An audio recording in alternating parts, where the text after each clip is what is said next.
Chapter 91. The storm dragon walked out of the newly built temporary mansion for the soon-to-be great civilization. He was about to turn into a dragon to fly away before Velgrind smacked his head. "Idiot, you'll destroy everything here. Besides, the humans are already coming here." She pointed as another group of humans came and the vampires who could walk out of the sun welcomes them. "Kuahaha, sorry big sis." He laughed as he sweated, not thinking about the result of his actions. Velgrind rolled her eyes. Even with Veldora maturing in his tendencies to rampaging, he was still an idiot. "You leaving already? You could stay some more." Velgrind was slightly down after she was worried about his safety for the last century of going missing. "I can have Rimuru make you those picture books that you like." Veldora's mouth twitched hearing her words. "Sister, it's called a manga." "Same thing, you should try reading real books for once." Standing, she placed one hand on her hip. Veldora almost threw a fit but recalls what happens when he does that. "You say that sis, but all you read are boring novels, and your taste are also kinda." He murmured under his breath, too quiet for most but not for a true dragon like her. A vein showed on Velgrind's forehead. "Boring, huh, what were you saying about my taste, Tilda?" Sensing danger, Veldora ran as fast as he can until he reached a different city in sight. "Did I get away?" "No." A hand gripped his shoulder. He slowly turned his head like an unoiled machine. After a quick beating by Velgrind, Veldora sighed as he sluggishly walks away from the large crater he was lying in. Veldora was about to return to his favorite place to sleep, before he hears footsteps coming from behind him. Turning around to see Rimuru, he smiled as he waved back. "Brother, do you need anything?" Yeah." Rimuru grinned, seeing the damages in the area and the wounds that were being healed in Veldora's body. "You made her angry." He didn't bother hiding his chuckle from Veldora. "I was just telling the truth." Veldora slumped down on the ground, too exhausted recalling what happened to him. She called manga a picture book. Taking out one of the mangas Rimuru gave him, he opened a page and showed Rimuru. "Does this look like a picture book? This is art. You can't even compare this to those scribbles made by some no-names." He continued his rant as Rimuru listened, smiling, watching Veldora be so zealous over something. Recalling the fact that in his memories, Veldora is gone and they never really met again after devouring the infinite barrier of Chloe. Rimuru began to savor this moments with his supposed brother-in-law, or sworn brother by Veldora. "Are you listening, brother?" Veldora raised a brow as he sees Rimuru with a melancholic smile. By the way, you wanted to ask me something, right?" Rimuru snapped out of his daydream by Veldora's words. "Right, so just wanted to ask about that forest where you mostly hang out on." Veldora tilted his head. "You mean the forest I stole from that tree monster Jura? What about it?" He recalls the anthropomorphic, old-looking giant tree that was in the middle of the forest. "Do you have any attachment to that place? I kind of wanna make it into my territory in the future." "Of course I won't force you. Go ahead." Veldora gave his thumbs up both figuratively and literally. "As long as I can keep staying there from time to time to laze around, rest my body. Then I don't mind. I haven't declared it as my territory anyway." He shrugs, not a care for the large forest. "I see, thanks Veldora." Rimuru smiled, patting his shoulder. "It isn't much, but you can have this." Rimuru materialized a large box almost as large crater standing 3 feet in height and 5 in width. Opening the wooden box, Veldora was almost in tears seeing the treasures inside. "Are these all mangas? Oh, didn't you say these were axed too? Also a complete set of, and I thought the author died for these and this one lost motivation." Veldora began browsing the mountains of mangas in the box. "Yeah, I used some of the demons in Citadel to create a sort of author collection squad." Rimuru grinned, recalling the idea randomly popped up in the past. They would collect the souls of the authors, artists, and other talented humans of Earth who have died. The demons would then take their souls and place them into homunculus and force them to continue to create more novels, manga, and other books of every kind. Adding the fact that these homunculus are no longer human, they no longer feel fatigue and require consumption of food and water. They can work non-stop forever. "Thank you very much. Kuahaha, this is why you really are my brother." Veldora laughed loudly, proudly proclaiming his connection to the silver primordial, as he holds mangas in both hands. They then went to the forest of Jura.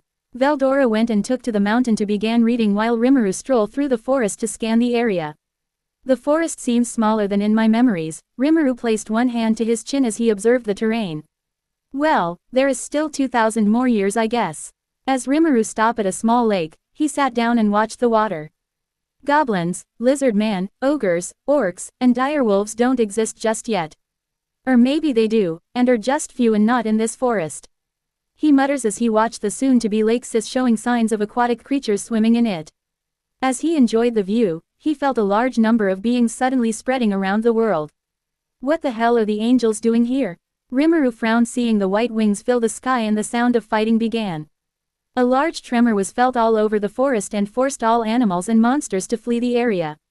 After the earth shake, a large roar echoed and a flash of lightning fired at the angels in the sky who were looking at the origin's direction.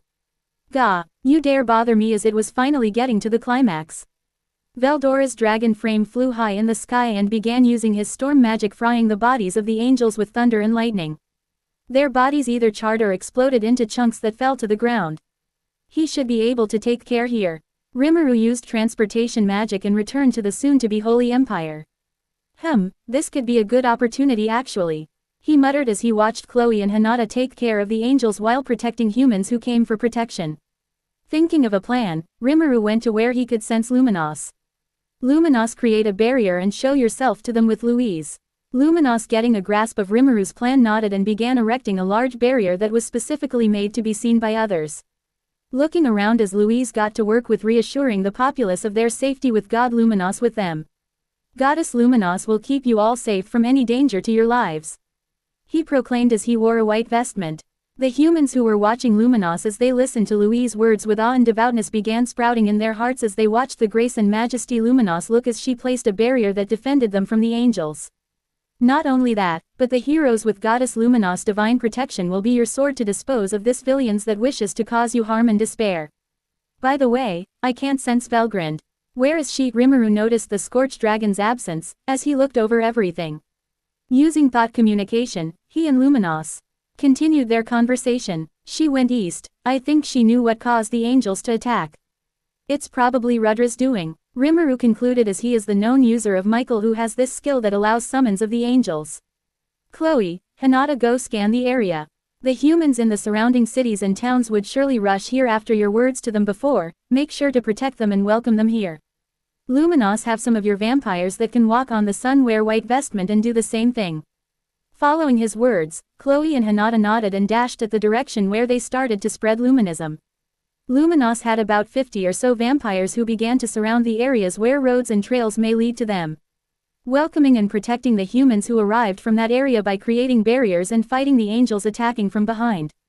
Rimuru smiled seeing that it was working. Hundreds of humans came in waves on all direction as they flee their homes to come there.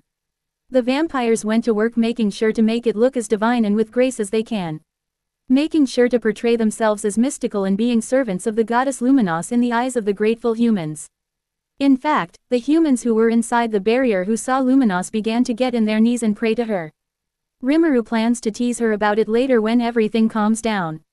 Knowing everything is fine here, Rimuru does the same as Velgrind and plans to go to Rudra for this act. Another thing being Guy not doing anything after Rudra has already done something like this. As he traveled, he noticed that the forest of Jura was getting smaller by the spread of flames from Veldora's wrath. It has been a long time since he has actually rampaged without thinking of the consequences. Can't really blame him, but I can't have him burn everything. Stopping in his tracks, he went to Veldora who was in the sky firing lightning strikes to the angels who fell on the forest burning the trees. Rah, you winged bastards will pay for this.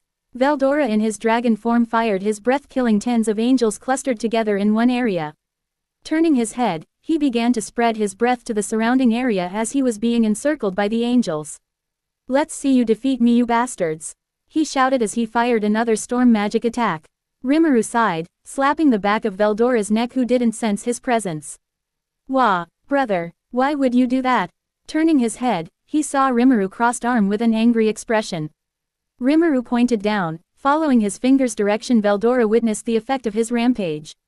Large flames engulfed the forest, the once green land began to show patches of black spots which were burnt trees turning into charcoal and ash. It was even surprising as Veldora never noticed the black smoke rising up to where he was rampaging. Though in his defense, the smoke keeps being dissipated as he used storm magic. The winds pushing the smoke away from his vicinity. I'm sorry. He quickly bowed himself in midair, not even caring of the angels who attack his body. He warily watched Rimuru's expression as he knew how scary he can be and how powerful he actually is. Rimuru took a deep breath and waved his hand to the forest, halting all the growing flames in an instant. Next time, check your surroundings, okay? Veldora nodded repeatedly, seeing that Rimuru doesn't plan on punishing him. Good, I am confiscating the mangas. With those words, Rimuru disappeared. Veldora frozen in place as his eyes went to the angels, burning with anger to the winged disruptors of his enjoyment and pleasure. As Rimuru was in the eastern plains, he saw Velgrind flying back. Noticing each other's presence, they halted to talk. Don't bother going to Rudra, Guy stopped me. Velgrind raised her hand with a huff, something like Guy and Rudra making a bet or something. Basically a game where Rudra uses the angels every 500 years to attack humans and monsters. Ha, what is that? Isn't Guy supposed to be the mediator? Why would he let Rudra do that kind of thing? Rimuru imagined that it would hinder Guy's work of letting civilization live as long as they are not advancing too much. Guy said that Rudra set the angels to focus on advanced cities and monsters. Also, this is why it is only every 500 years, because most civilizations only last 100 to 200 years before self-destructing. So 500 would be enough time to see a lot of advancement. This is stupid. Rimuru massaged his temple. Where is Guy? I need to talk to him. He returned to his meeting with Milam and Ramurus. Velgrind explained as Guy appeared when she was about to reach Rudra's capital, stopping her. He only came to stop me from interfering. That stupid demon is really letting Rudra do this.